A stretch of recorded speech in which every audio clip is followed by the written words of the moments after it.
তোমরা যাও তো, আমার কাজ করতে দাও। আমি কোথাও যাবো না, আমি গেলে তোরা আরো দেরি করবি, ইচ্ছা করে দুষ্টুমি করবি।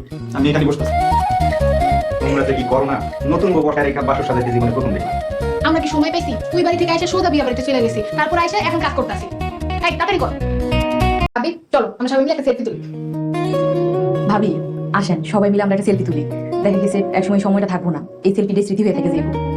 সাথী আসো। ভাবি প্লিজ।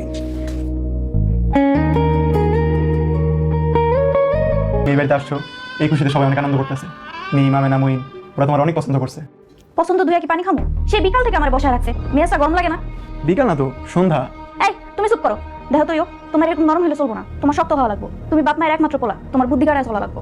দেখো সাথী, আমার দুই বোনই বিবাহিত, দুইজনই শ্বশুর বাড়ি থাকে, ওদের নিয়ে তোমার এত টেনশন করতে হবে না। এই তো একটা বোকার মতন কথা কইলা। কি বোকার মতো কথা কইলাম, বুঝলাম না। দুই বোন মানে আমি নাকি তোমার বই? আমি তো শুনছি আমি না তোমাকে বাড়িতে কামের মাইয়া ছিল। আসসালামু আলাইকুম বন্ধুরা, আজকের পর্বে আমরা দেখলাম হাসি, কান্না, প্রেম, দুষ্টামি আর রহস্যে ভরা এক অসাধারণ নাটকীয় ঘটনা। একদিকে সালাউদ্দিনের বউকে ছাড়া এক মুহূর্ত থাকতে না পারার কষ্ট, অন্যদিকে জহিরের চুরির প্ল্যান, আবার নতুন বউ সাথীর আচরণে ভবিষ্যতের ঝড়ের ইঙ্গিত। সব মিলিয়ে পর্বটা ছিল একদম জমজমাট। পর্বের শুরুতেই সালাউদ্দিনের সেই আবেগী কথা, আমার বউ নাই, আমি ঘুমাইয়া কি করুম, শুনে সবাই হাসলেও তার ভিতরের কষ্টটা স্পষ্ট বোঝা যাচ্ছিল। আমেনাকে ছাড়া সে যেন একদম অসহায় হয়ে গেছে। কিন্তু পরিবারের সবাই তাকে নিয়ে মজা করতে থাকলেও দর্শক বুঝতে পারছে এই মানুষটা সত্যিই তার স্ত্রীকে অনেক ভালোবাসে। অন্যদিকে জহির আর শাহানার চুরির প্ল্যান ছিল পুরো পর্বের সবচেয়ে মজার অংশগুলোর একটি। আলমারিতে টাকা না পেয়ে তাদের হতাশা, তারপর আবার নতুন নতুন ঘরে ঢুকে কিছু পাওয়ার আশায় ঘুরে বেড়ানো, এসব দৃশ্য দর্শকদের হাসতে বাধ্য করেছে। কিন্তু ভাগ্য যেন তাদের একদমই সহায় ছিল না। শেষ পর্যন্ত কুকুরের কামড় খেয়ে জহিরের অবস্থা আরও খারাপ হয়ে যায়। আর সেই ঘটনা নিয়ে পরিবারের সবাই যেভাবে হাসাহাসি করছিল সেটা ছিল দারুণ উপভোগ্য। এদিকে নতুন বউ সাথীকে ঘিরে পুরো বাড়িতে আনন্দের পরিবেশ তৈরি হয়।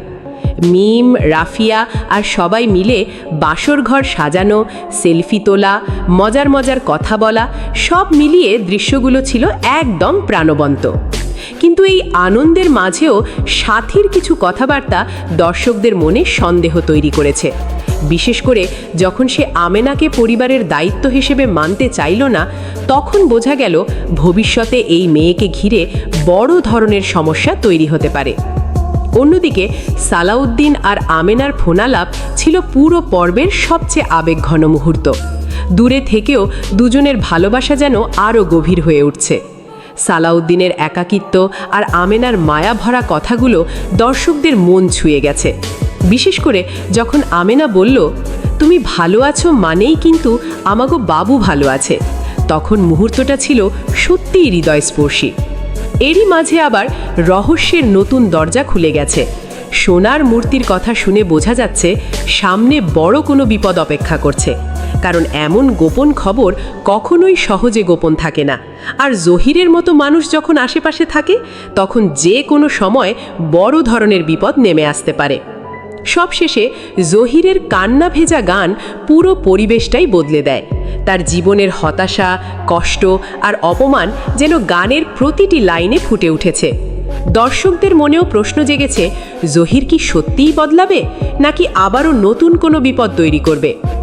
আগামী পর্বে হয়তো আমরা দেখতে যাচ্ছি নতুন সংঘাত, নতুন রহস্য আর সম্পর্কের নতুন মোড়।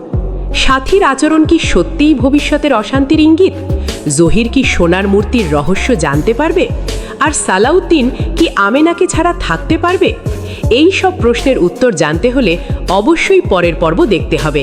ভিডিওটি ভালো লাগলে লাইক দিন, কমেন্ট করে আপনার মতামত জানান, আর এমন দারুণ নাটকের রিভিউ পেতে চ্যানেলটি সাবস্ক্রাইব করতে ভুলবেন না।